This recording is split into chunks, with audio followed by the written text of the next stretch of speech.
guys! Good afternoon! Welcome back to Aisa M Vlog. Kung bago lang po kayo sa channel ko, huwag niyo pong kakalimutan mag-subscribe, like, comment, and share. At pindutin niyo na rin po yung bell button para lagi po kayo ma-notify sa mga bago kong upload na video. So for today's my video guys, ang gagawin ko po ay magte-treatment po ako ng aking buhok. Ito ay dalawa lamang silang ingredients na pwedeng iriban ang iyong buhok. Try ko lang guys. Kasi, napanood ko lang to guys.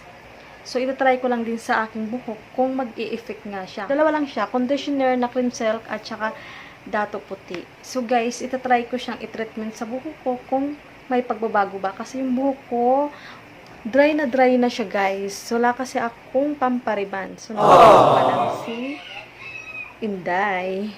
So, ngayon guys, titingnan ko siya kung may pagbabago sa aking buhok. So, siguro kung meron siyang pagbabago sa aking buhok, kung naglambot ba yung buhok ko, naging madulas ba siya, or nag-shine ba siya. So, siguro, gagawin ko to guys, every 2 weeks, mga ganun siya guys. So, try natin guys, So, ang gagamitin ko lang ay cream silk na green, at saka meron ako ditong dato puti. Meron na siyang bawas, guys. Ito lang yung dalawa niyang ingredients. Ingredients talaga. So, ang gagamitin ko ay 3. Kasi, sobrang haba po ng buhok ko. So, sa isang piraso, baka hindi siya magkasya. Kaya, ang gagawin ko ay 3 cream silk. At saka, ito lang yung kamix niya na dato puti na suka. So, ngayon, guys, tingnan niyo yung haba ng buhok ko, guys. Sobrang haba niya. So, dito pa lang, dry na siya, guys. Kasi, hindi ko na siya napapariban. Panay na kasi siyang natatalian. So, babalikan ko kayo, guys, kung ano ang magiging result ng aking pag-treatment ng buhok with cream silk na conditioner at saka dato puti. So, titingnan natin, guys. Babalikan ko kayo, guys. So, ayun na nga, guys. Start na nga tayo. Buksan na nga natin itong cream silk. Lagyan natin dito, guys, sa mangkok.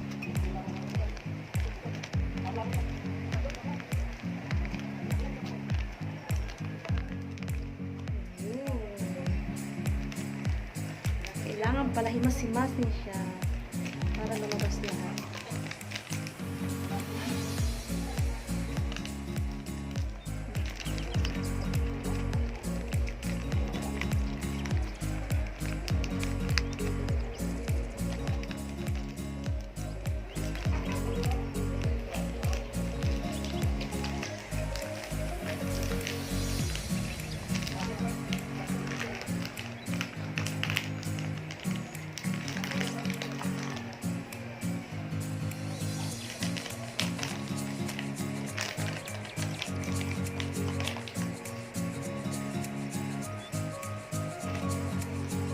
So, wala na siyang laman, guys. Tabi na natin siya. Din ngayon, lalagyan natin siya ng... Ay, na siya, guys. Lalagyan na natin siya, guys, ng 3 tablespoons na suka. Next.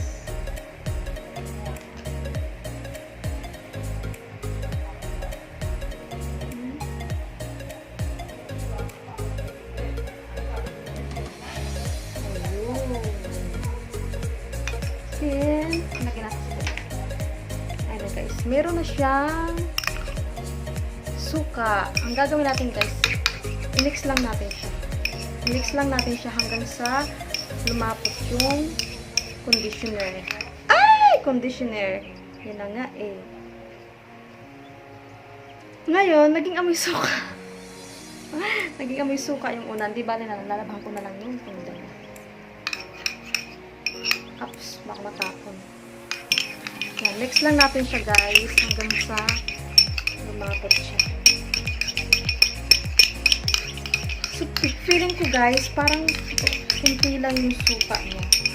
Parang gusto ko siyang dagdagan. Gawin kong 4 tablespoon. Mag-a-add ako ng 1 tablespoon.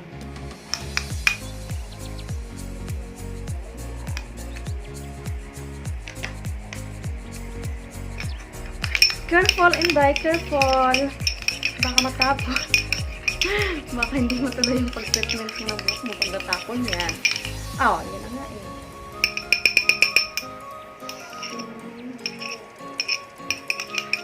Haluin lang natin guys ng haluin hanggang sa lumapot yung conditioner at saka yung wala na talaga siyang suka.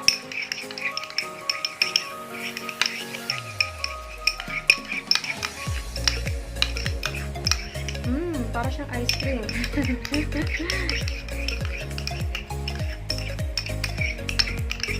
So, ito na nga guys. Gagawin na nga natin siya guys.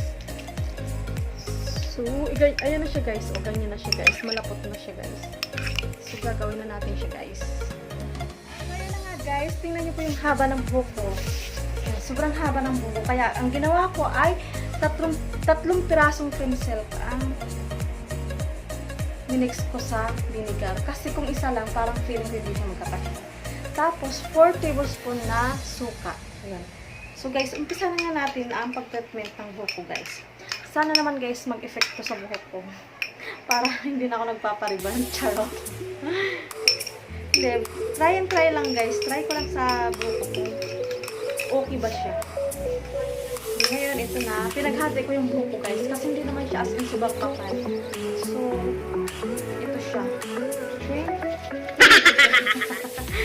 So, ito nga guys. Umpisa na nga natin. Ito na. So, para may ano pa yung mukha. Dito muna tayo lagyan dito sa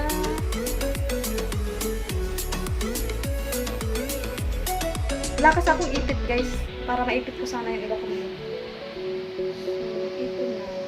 So, kailangan pala guys, unti-unti para magkasya. So, parang ang kamay ko ay parang suklay na rin. So, ito ang dadamit ko dito kasi dry na dry kasi yung dulo niya. Sana naman so, next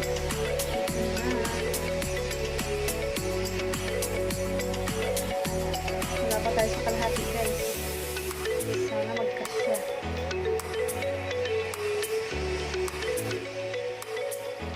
Kasi first time ko magganito guys. Try ko lang kasi parang nakaawa na rin ako sa buhok ko na sobrang dry. So ngayon dahil wala pa akong paribag guys. Ito muna. Try muna natin itong treatment na conditioner itong silk at saka vinegar.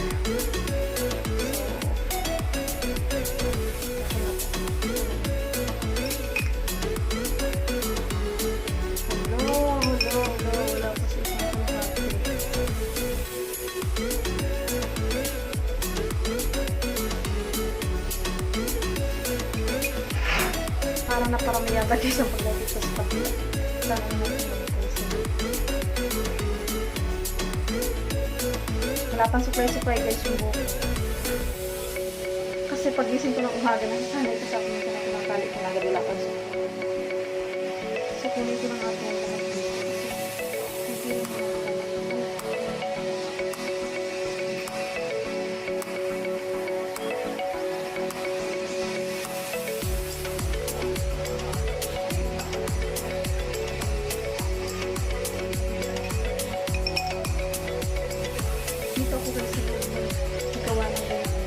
Hindi sa labas. Kainin kami sa labas.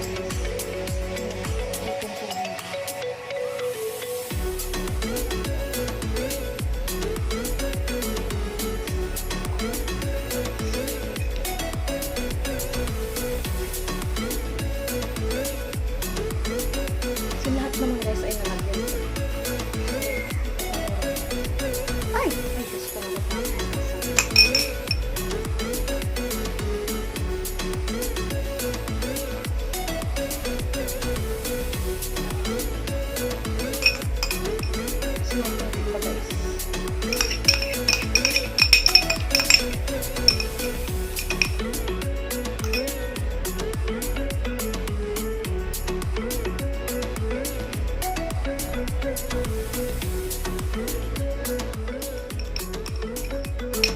So, pakasimot-simotin natin siya guys.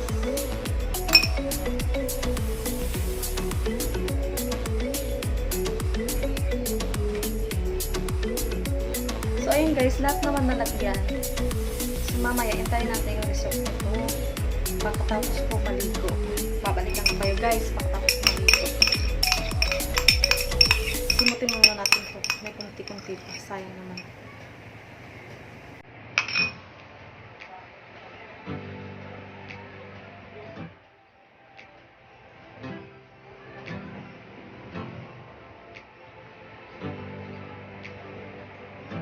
So, impossible naman guys na hindi siya mag-effect. Itatlong pencil po yung gamit ko. At saka 4 tablespoon na vinegar. Vinegar soda. Vinegar na.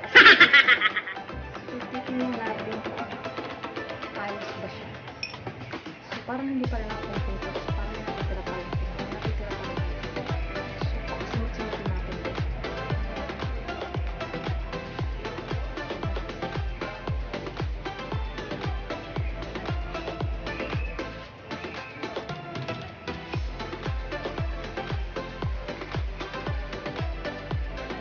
So, siguro ibabad natin siya na mga 10 minutes lang.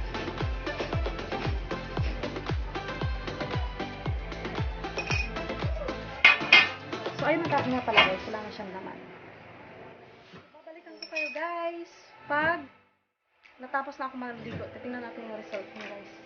So, balikan ko. So, ayun nga guys. Tapos na ako makapagligo. So, titingnan natin guys kung may pinagbago yung buhok ko. Kung nag-shine ba siya, kung malambot ba siya, kung nag-straight na ba siya, guys. Excited na ako. Muna. Ayan, guys. Ayan, guys. Suklayin natin, guys. Basang-basa pa siya, guys. So, ito na lang yung pansuklay natin. Kung may pinagbago ba siya, guys, dun sa kanina. Hindi ko na guys, wow! Alam mo guys, so pag sinusuklay, di ba gulong-gulo siya pag sinusuklay na siya. Ang lambot niya guys! Wow! Okay lang mo guys. Ano? Ala! Yes, so ang lambot niya talaga. Wow!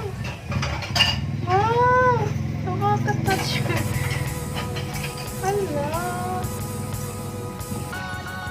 O, tingnan mo guys, so, hindi siya masyado sumasabit. Oh.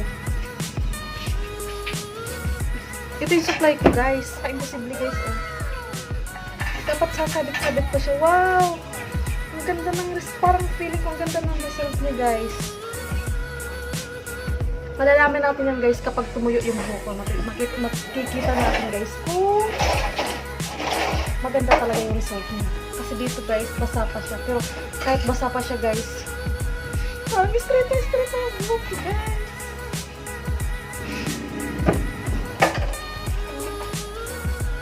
Wow! Wow! Haplos lang ang kamay ko. Supply ng kamay ko. Walang sumasabit. Wow! Pag maganda yung result nito guys, siguro gagawin ko po kada 2 linggo.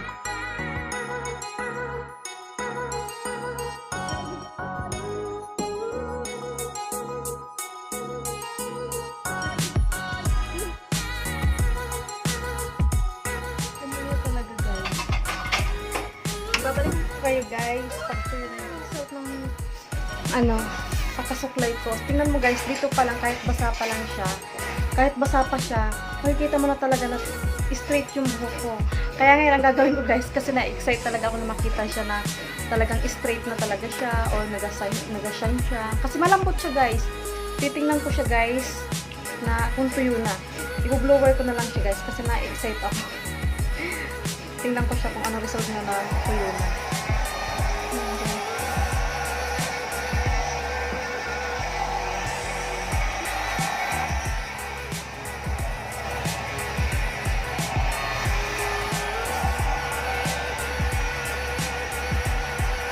Guys. Lambot niya talaga guys. Sobra.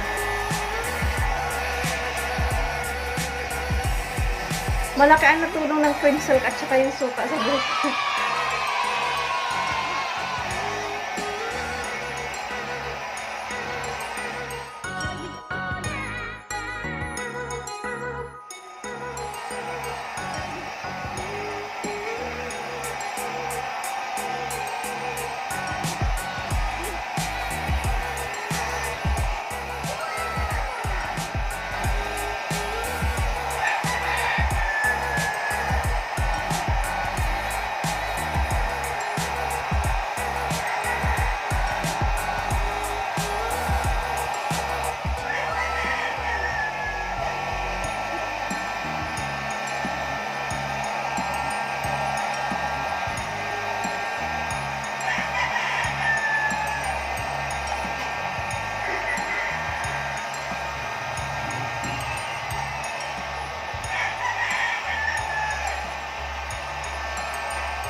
So, ayan na nga guys. Tapos ko na siyang pa-blower. Tuyo na yung buhok ko.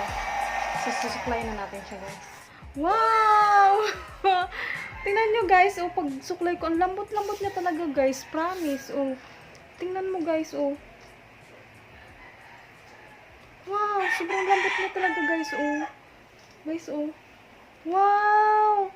Talagang napakatotoo talaga ng cleanser at saka yung suka. Hello? Parang nagpariband lang din talaga ako sa salon. Tingnan mo guys. Hello? Ano nakakatuwa talaga. Wait lang guys. Tapusin ko naman siyang suklayin.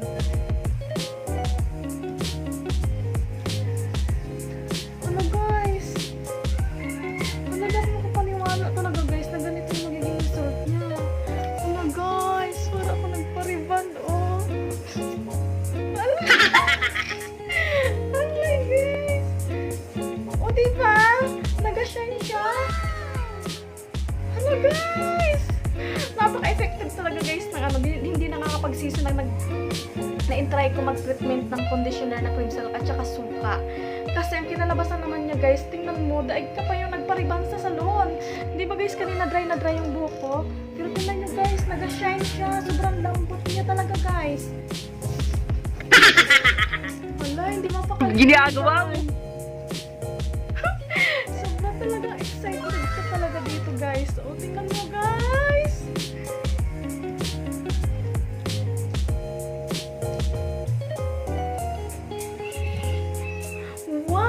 Wow.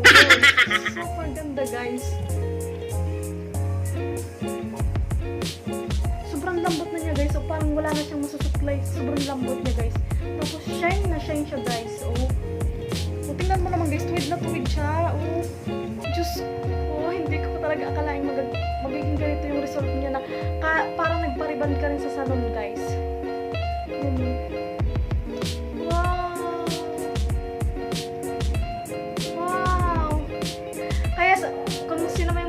Try guys, huwag po kayo magdalawang isip na mag-try yung conditioner na cream silk at saka suka. Dalawa lang yung ingredients niya. Cream silk, kahit anong cream silk po na pwede sa inyo, kung ano po yung hiling sa inyo. Tapos suka, yun lang, ipag-combine nyo lang po siya guys. Gamit ko dito po guys na cream silk ay tatlo. Kaya tatlo po yung ginamit ko guys na cream silk kasi sobrang haba ng buhok ko. Yung isa kasi guys na cream silk, hindi man magkasya sa buhok ko. Ngayon, para maano ko talaga yung kasi first time ko maggamit guys nito. First time ko i-try ito.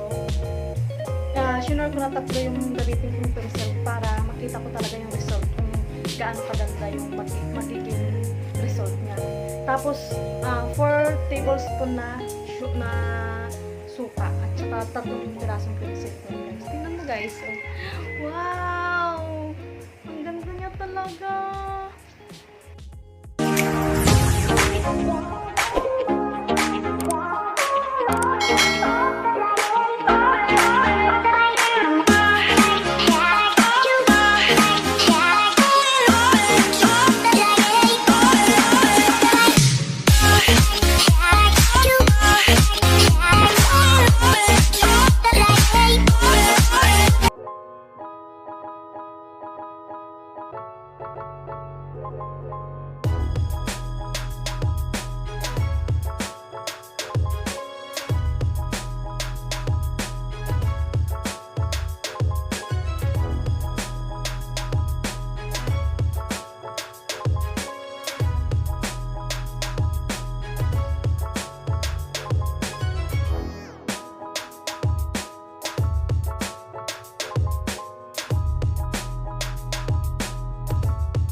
guys, dito na po natatapos ang aking vlog. So, huwag niyo po akong kakalimutan mag-like, share, subscribe guys. At pindutin niyo na rin po yung bell button at para lagi po kayong ma-notify sa mga bago kong upload na video guys. So, bye guys! Thank you!